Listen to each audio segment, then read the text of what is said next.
లష్కర్-ఏ-తోయిబాకు చెందిన మరో టాప్ టెర్రరిస్ట్ను పాకిస్తాన్లోని సింధ్ ప్రావిన్స్లో గుర్తు తెలియని వ్యక్తులు కాల్చి చంపారు. ఇక ఈ టెర్రరిస్ట్ విషయానికొస్తే అతని పేరు సైఫుల్లా ఖాలిద్. ఇండియాలో అతిపెద్ద దమూడు టెర్రర్ దాడులకు కారణం ఇతడే. ఇండియాలోని నాగ్పూర్, రాంపూర్, బెంగళూరులో జరిగిన టెర్రర్ దాడుల సూత్రధారుడు ఖాలిద్. అయితే అతను కొంతకాలంగా నేపాల్లో మారు పేరుతో కాలం గడుపుతున్నాడు. ఇటీవలే అతను పాకిస్తాన్లోని సింధ్ ప్రావిన్స్కు వచ్చి అక్కడే నివాసం ఏర్పాటు చేసుకున్నాడు. ఇంటి నుంచి బయటికి రావద్దని ఎల్ఈటీ నాయకత్వం చెప్పినా వినకుండా ప్రాణాలు తీసుకున్నాడు. ఖాలిద్కు సంబంధించి మరింత సమాచారం తెలుసుకుందాం.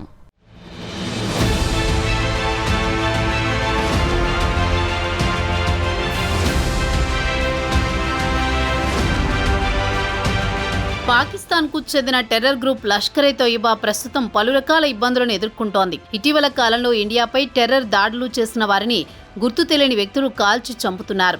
దీంతో ఎల్ఈటీతో పాటు ఇతర టెర్రరిస్టుల్లో వణుకు మొదలైంది. ఈ టెర్రరిస్టుల హత్యల వెనుక ఇండియా హస్తముందని పాకిస్తాన్ బలంగా నమ్ముతోంది. ఇక సైఫుల్లా ఖాలిద్ విషయానికొస్తే ఇండియా పలు హై ప్రొఫైల్ టెర్రర్ దాడులకు సూత్రధారుడు. కాగా గుర్తు తెలియని వ్యక్తులు సింధ్ ప్రావిన్స్లోని మాట్లీ నగరంలో ఆదివారం నాడు కాల్చి చంపారు.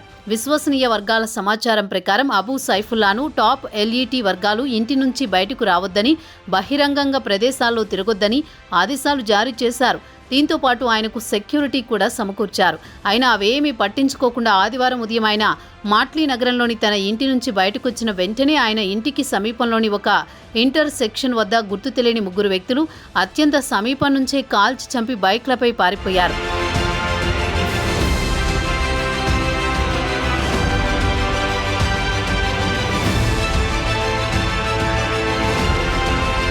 ఇక ఖాలిద్ విషయానికొస్తే ఇండియాలో అతిపెద్ద దాడుల కుట్రదారుడు. 2005లో బెంగళూరులో ఇండియన్ సైన్స్ కాంగ్రెస్ సదస్సుపై జరిగిన బాంబు దాడిలో ప్రధాన నిందితుడు.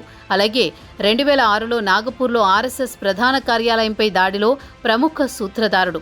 అలాగే 2008లో ఉత్తరప్రదేశ్లోని రాంపూర్లో సిఆర్పీఎఫ్ క్యాంపుపై జరిగిన దాడిలో సూత్రధారుడు. వరుసగా 3 సంవత్సరాల పాటు ఇండియాలో పెద్ద ఎత్తున దాడులకు కుట్ర పన్నాడు. ఈ దాడుల్లో పలువురు అమాయకులు ప్రాణాలు కోల్పోయారు. అటు తర్వాత నుంచి ఇండియాలో ఎల్ఈఐ కార్యకలాపాలు బాగా పుంజుకున్నాయి. ఇండియాలో ఆయన వినోద్ కుమార్ పేరుతో టెర్రర్ కార్యక్రమాలు నిర్వహించాడు. ఆ తర్వాత అతడు నేపాల్లో కొన్ని సంవత్సరాల పాటు ఫేక్ ఐడెంటిటీతో నివసించసాగాడు. స్థానిక యువతి నగ్మా బానును వివాహం చేసుకున్నాడు. అయితే ఖాలిద్ నేపాల్ నుంచి కూడా ఎల్ఈటీ కార్యకలాపాలు కొనసాగించాడు. అయితే నేపాల్లో ఉన్నన్ని రోజులు లో ప్రొఫైల్ కొనసాగించాడు. రిక్రూట్మెంట్లో నుంచి లాజిస్టిక్ సపోర్ట్ చేసేవాడు.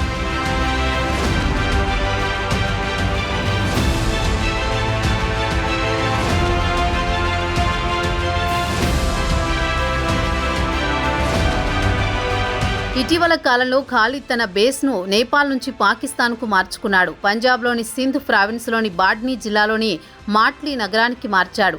అక్కడి నుంచి కూడా ఖాలిద్ ఎల్ఈటీ కోసం పనిచేశాడు. ఆయన ప్రధానంగా రిక్రూట్మెంట్లతో పాటు టెర్రర్ దాడుల కోసం నిధులు సేకరించేవాడు. ఇండియన్ ఇంటెలిజెన్స్ ఏజెన్సీ సమాచారం ప్రకారం ఆదివారం మధ్యాహ్నం గుర్తు తెలియని ముగ్గురు వ్యక్తులు అతి సమీపం నుంచి కాల్చి చంపారని చెబుతున్నారు.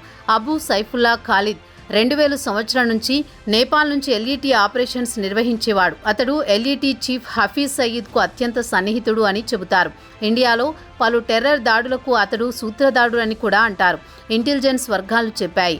ఇండియన్ ఇంటెలిజెన్స్ ఏజెన్సీ వర్గాలకు అందిన సమాచారం ప్రకారం మాట్లీలోని తన ఇంటి నుంచి వెళ్లిన కొద్దిసేపటికి ఇంటికి సమీపంలో క్రాస్ రోడ్ వద్ద ముగ్గురు గుర్తు తెలియని వ్యక్తులు తుపాకీతో కాల్చి చంపారని ఇండియన్ ఇంటెలిజెన్స్ వర్గాలు కూడా చెబుతున్నాయి.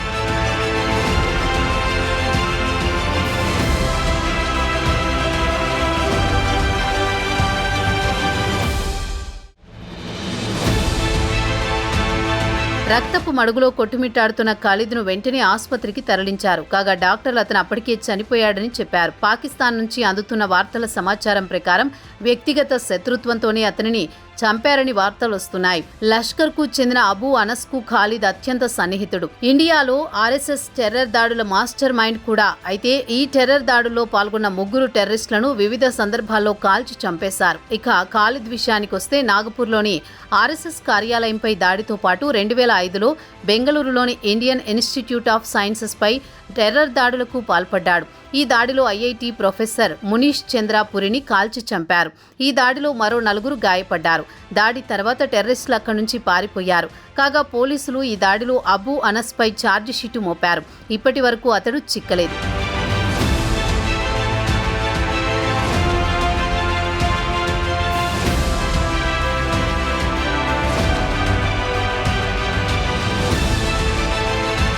ఇక ఖాలిద్ విషయానికి వస్తే 2008లో ఉత్తరప్రదేశ్లోని రాంపూర్లో సిఆర్పీఎఫ్ క్యాంపు దాడికి పక్కా ప్లాన్ చేశాడు.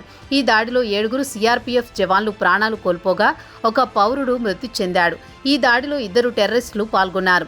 దాడి తర్వాత వారు చీకట్లో పారిపోయారు. 2000 సంవత్సరం ద్వితీయార్థం నుంచి ఖాలిద్ ఎల్ఈటీ నేపాల్ మాడ్యూల్కు ఇన్ఛార్జిగా వ్యవహరించాడు. రిక్రూట్మెంట్లతో పాటు నేపాల్ ఇండియా సరిహద్దుల్లో టెర్రర్ దాడులకు ప్లానింగ్ చేసేవాడు. ఈ దాడులకు కావలసిన డబ్బుతో పాటు రవాణా ఏర్పాట్లు దగ్గరుండి చూసేవాడు. ఇక ఎల్ఈటీకి చెందిన top commanders Azam Cheema alias Babaji, Yakub LeT chief అకౌంటెంట్లకు సన్నిహితంగా ఉండేవాడు. నేపాల్లో ఇండియన్ సెక్యూరిటీ ఏజెన్సీస్ వెంబడిస్తోందని తెలుసుకున్న ఖాలిద్ పాకిస్తాన్కు పారిపోయాడు. ఇక పాకిస్తాన్లో అతడు ఎల్ఈటీకి చెందిన టాప్ లీడర్స్తో కలిసి పనిచేశాడు. అలాగే జమాతుద్ దావాకు చెందిన యూసుఫ్ ముజామ్మిల్, ఎల్ఈటీ జమ్మూ కశ్మీర్ కమాండర్ ముజామిల్ ఇక్బాల్ హష్మీ, మొహమ్మద్ యూసుఫ్ తైబీలో కలిసి పనిచేశాడని భారత్ ఇంటెలిజెన్స్ అధికారులు వివరించారు. ఖాలిద్ విషయానికి వస్తే పాకిస్తాన్లో ఎల్ఈటీ అనుబంధ సంస్థ జమాతుద్ దావా నాయకత్వం అప్పగించారు. పాకిస్తాన్లోని హైదరాబాద్, సింధు ప్రాంతంలో ఫ్రెష్ క్యాడర్ను రిక్రూట్ చేయడంతో పాటు జేయూడీ కోసం నిధులు సేకరించాలని ఎల్ఈటీ చీఫ్ హఫీజ్ సయీద్ బాధ్యతలు అప్పగించారు.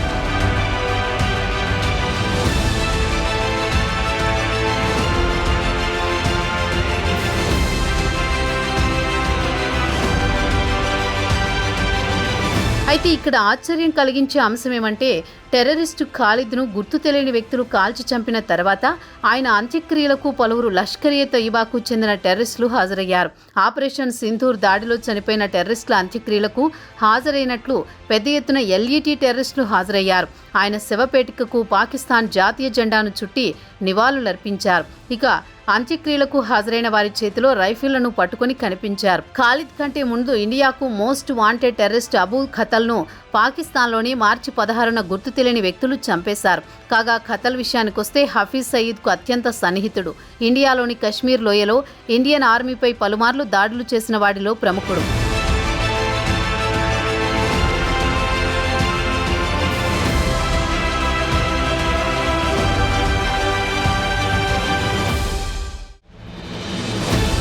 ఆపరేషన్ సింధూర్ తర్వాత ఎల్ఈటీతో పాటు జేయూఎం టెర్రరిస్టుల్లో వణుకు మొదలైంది. ఈ నెల 7న ఆపరేషన్ సింధూర్ పేరుతో పీఓకేలోని పలు టెర్రర్ క్యాంపులపై ఇండియా వైమానిక దళాలు దాడి చేశారు. ఈ దాడిలో టెర్రర్ నెట్వర్క్ మొత్తం ధ్వంసమైంది. దాదాపు 100 మంది టెర్రరిస్టులు ప్రాణాలు కోల్పోయారు. ఈ దెబ్బకు హఫీజ్ సయీద్, అజార్ మహమ్మద్ దీలా పడ్డారు. ఇక ఈ టెర్రర్ గ్రూపులు తిరిగి నిలదొక్కుకోవాలంటే చాలా సమయం పట్టే అవకాశం కనిపిస్తోంది.